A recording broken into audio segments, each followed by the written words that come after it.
Hi, I'm Aurelius. You know, for once, that might actually mean something to someone because most of you guys aren't subscribed to me. So, if you're watching me and you don't know me, nice to meet you. Now, some people might already know this, but I've been going through my own little fitness journey for the last 4 odd months. But this journey really began like a year ago. Here's a couple of progress pics. But yeah, I've been getting back into fitness, and in this last third of a year, I think there's been only like a span of a week when I haven't exercised in some way, shape, or form. So every single day I'm either going to the gym, going for a jog, or playing Pokemon Go. With this background and getting back into exercising, I did want to challenge myself somehow and make a video out of it. And luckily, the biggest YouTuber on the platform, Mr. Beast, recently made a video centered around fitness. And by God, it's a good video. I'm gonna say it's the best video Mr. Beast ever made. And what I want to do is actually try the challenges that he set for the participant in that video to see if it's difficult or not. I also want to talk about the video itself a little bit, but I want to try this challenge. So, let's go try it.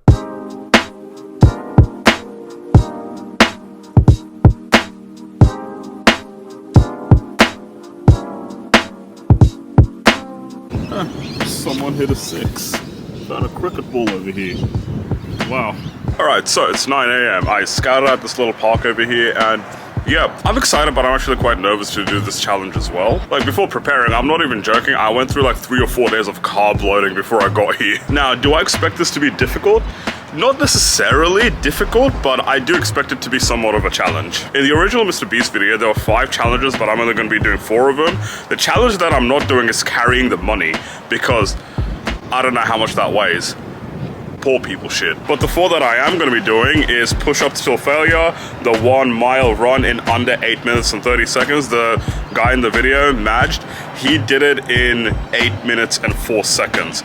So like, I don't know if I'm going to be able to do that, but let's give it a crack. And then the dead hang and pull-ups.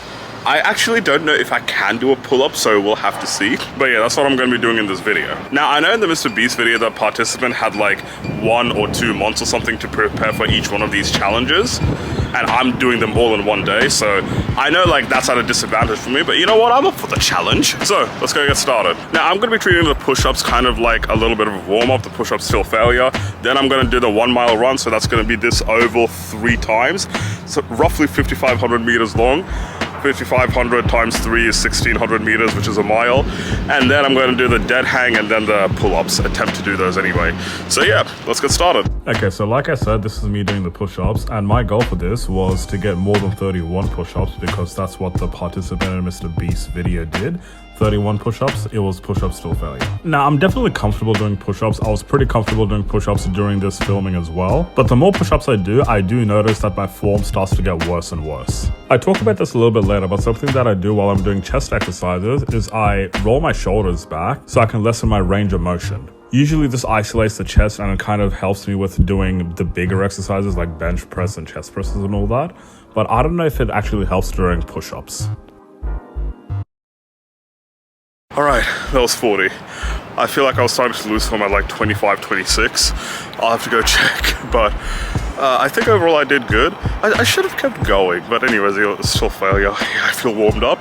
Let's do the 1 mile run. Yeah, I'm gonna drop my jacket off on this line over here to mark the starting spot. So yeah, this is where I'm gonna be counting the laps. Okay, let's go. Okay, so this is me doing the 1 mile run now. Now, a complete disclaimer, the footage that you're going to be seeing over here is chopped up and sped up, so this is definitely not an accurate representation of how fast I ran the mile. There will be timestamps when I'm completing a lap though, so keep an eye on the top left for that. Otherwise, you can see a little tiny man running across the field on the far side. That's me. Now, prior to this, I did practice this 2 times, and the first time I practiced this, I only did 1 lap. That time, I just wanted to see how fast I can finish a lap, and I believe I did something like 2 minutes 20 seconds. This time around, I tried to pace myself, but with that, I ended up finishing this first lap in 2 minutes 44 seconds. Now, this second lap was actually really slow for me. Towards the start of the lap, I lowered my pace so I can have energy towards the end of this entire thing. But in the middle of the lap, so what you're seeing here, I tried to get my pace back up so I can keep up with time. Now, for the most part, I actually think I kept pace pretty well throughout this entire lap. Also, keep your eyes peeled, 2 birds are gonna fly by. But yeah, no, around the time I leave the screen, that's actually when I started to struggle on this lap, because my pace slowed down tremendously after that for the rest of the time that I was doing this run. Okay, now, this last lap was absolutely brutal. For the first stretch of this lap, you can probably also see it in the video, I tried to increase my pace so I can finish on time. But as the lap went on, I was just getting slower and slower and slower. It was at a point where I almost feel like I was more so power walking than I was actually running. But you're gonna see something really funny happen over here. Keep an eye on me. I start sprinting. This is because I realized that I've been running for longer than 8 minutes and 30 seconds and I needed to finish as soon as I can. And by the end, I finished in 9 minutes and 46 seconds. So that does mean I am not successful in Mr. Beast's second challenge of running a mile in under 8 minutes 30 seconds. Now, I did Google it, and apparently the average time to run that is between 10 minutes and 12 minutes. So I think Mr. Beast setting the challenge at 8 minutes 30 seconds is wild, but the participant Madge finishing it in 8 minutes and 4 seconds is even more wild. So props to you, GG's Madge, I think the training worked out. Okay, I'm gonna be absolutely honest. I'm starting to feel a little bit weak. So I don't think doing the push-ups and then doing the 1 mile run is gonna help me with the next 2 challenges at all. So yeah, this is gonna be very difficult. So yeah, now I'm at a kid's playground. I'm just gonna use these bars behind me to do it. Let's see.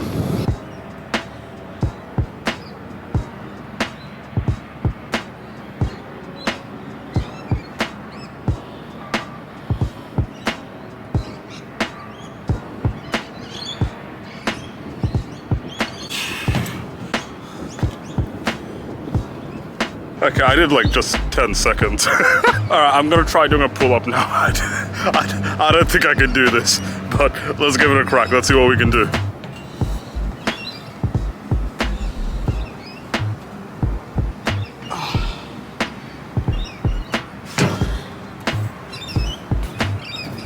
Nope, so I completely failed that. Bro, my arms are actually dead right now. Like, I almost cannot feel them. Alright, so I'm back in my car. I've had a moment to take my breath, and my arms still hurt. Now, going into doing this challenge, I know I put myself at a little disadvantage because Madge, the participant in Mr. Beast's video, he had time to train for everything that he did.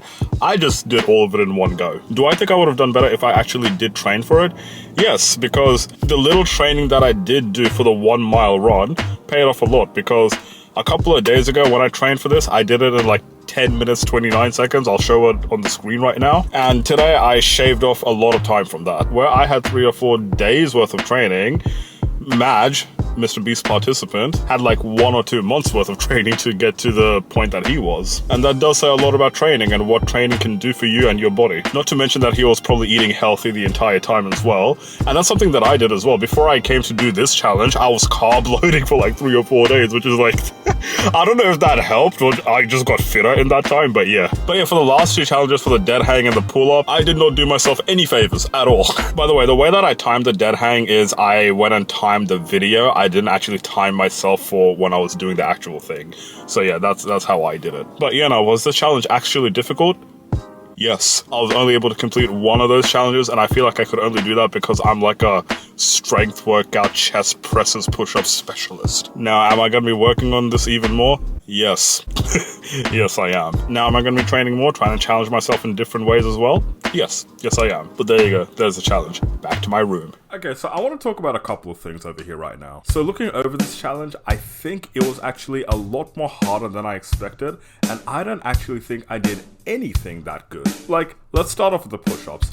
I have this habit whenever I do chest exercises, when the reps are getting hard, I roll my shoulders back so my range of motion kind of decreases. For bench presses and chest presses, I feel like this actually works really well, but in the case of push-ups, I don't think it actually works that well, because by the end, it doesn't even look like I'm doing a rep. And I don't know about you, when I was doing the push-ups, I counted 40 reps, but when I was looking over it, I could not figure out how many reps I did. I keep counting 38 or 39, and I think it's because somewhere in there, I don't know where to count a rep or not. So if you're listening right now, leave in the comments how many push-ups do you think I did? Because in the end, I think I did more than Madge, but I also don't think I did that well towards the end.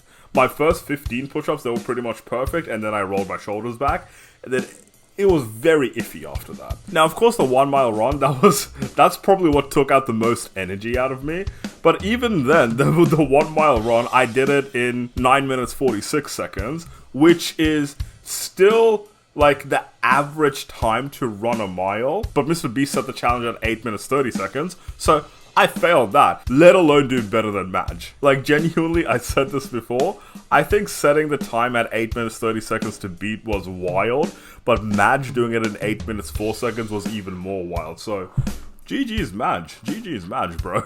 Now, of course, my time for the dead hang, I didn't get anywhere near what Madge had, but I think I actually did more than what I expected. Because you see, when I'm editing the video itself says I was hanging for around 14 seconds, but when I timed it, for some reason, in the moment, I saw I did it for 10 seconds. So yeah, I might have done better than I expected, but I still got nowhere near Madge. And yeah, the pull-ups were an absolute failure. I could not do a single one. By that time, my arms were dead. Now, do I think I could have done better? Yes, I do think I could have done better. The disadvantage that I put myself in is I didn't give myself that much prep time. The participant in Mr. Beast's video, he had like a month to prepare for every single one of these challenges, whereas I saw the video, and then like 3 or 4 days later, I did the challenges without really preparing for anything except a practice 1 mile run. Not to mention, I did all 4 of those challenges pretty much in a span of half an hour. I took like a maximum 1.5 minute rest between the push-ups and the 1 mile run, and then I think I took like a 5-minute rest between the 1 mile run and the pull-ups and dead hang. Between the dead hang and the pull-ups, I didn't take like that much of a break. It's probably like 20 seconds. But yeah, I did those things in such a short span of time compared to the Mr. Beast video where the guy had like time to prepare and then he did like 1 month after each other. Now, I'm cocky. I feel like if he can give me 2 weeks, I can do better than him in every single one of those challenges. but that's me saying I'm cocky. I think what Madge did in that video is so inspiring, and I think everyone should go watch that video as well. I'll have the video linked somewhere. I'll also have Madge's reaction linked in the description. But yeah, to answer the question, was this challenge difficult? Yes. Yes, it was. It could very much be relative to the person as well, but it was a difficult challenge. Now, the challenge aside, I do want to talk about something that happened in the Mr. Beast video as well, and the reason why I think it's probably the best video Mr. Beast ever made, and why I think it's so inspirational as well. So, Madge had a very difficult story, and a story that I honestly relate to. So in this video, we find out that Madge's father passed away a year prior to him starting this challenge, and after that happened, he just kind of stopped pulling his punches. And to tell you the truth, I don't really talk about this much, but I went through a very similar thing. My father passed away around 4 years ago, and if I'm telling you the absolute truth, it's still not something that I've recovered from. After that video came out, I feel like I've been talking about my dad a little bit more ever since, especially during live streams. Like, any opportunity I get to mention my dad, I kind of do nowadays. But it's the fact that he was in such a similar situation that I relate to, where I feel like my biggest fan isn't really around anymore, because that's what really my dad was. If you knew my dad, if you saw my dad, you would always know that whatever I do, he just always kind of assumed that I would be the best in the world at it, and he would stop at nothing to make sure that I am the best in the world at whatever I do. Like when I was in my old uni course and I told him about sports psychology and sports management and all that, he would always be so excited, and he would always like have this attitude behind him where he would expect that I'm gonna go into those fields and I'm gonna be like the top dog in those fields. Even when I started YouTube, the moment that I told him that I'm uploading a video, he's like, "What's your channel? I'm gonna go subscribe." And then in those early days of my channel, after every single live stream that I did, after every single video that I posted, he would instantly call me, he would give me feedback. He used to go on Social Blade to tell me what my projections are as well. And yeah, like if Madge's relationship with his father was anything like my relationship with my father, I can't imagine why you would stop pulling your punches, because in all honesty, I feel like I did as well. The strength to go back to looking after yourself, the strength to be optimistic again after losing someone so important and so special in your life is a big journey. But yeah, in this video, not only did Madge lose his father, but in the video he also lost his trainer. I'm talking about Coach Tyler Wall. I do have really unfortunate news. I hate to be the first to tell you this. Coach Wall was found dead in the park yesterday. No, don't lie to me, bro. It's not so bad. Oh my god!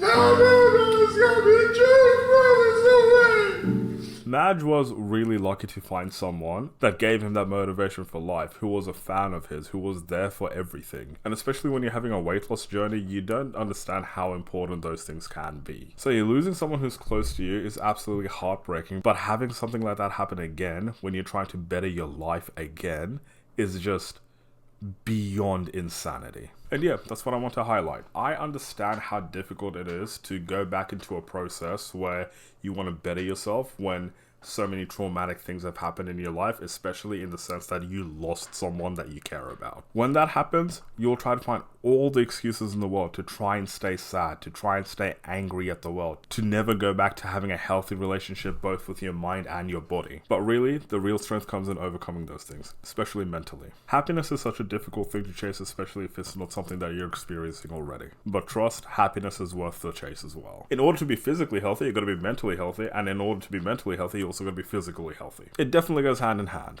But yeah, that's what I want to say. If you enjoyed this video, make sure you drop a like. If you enjoyed this sort of content, make sure you drop a sub as well. We are getting really close to 2,000 subscribers. Let's see if we can get there. Thank you for watching, everyone. From the river to the sea, let's have Palestine free. Take care. Bye-bye.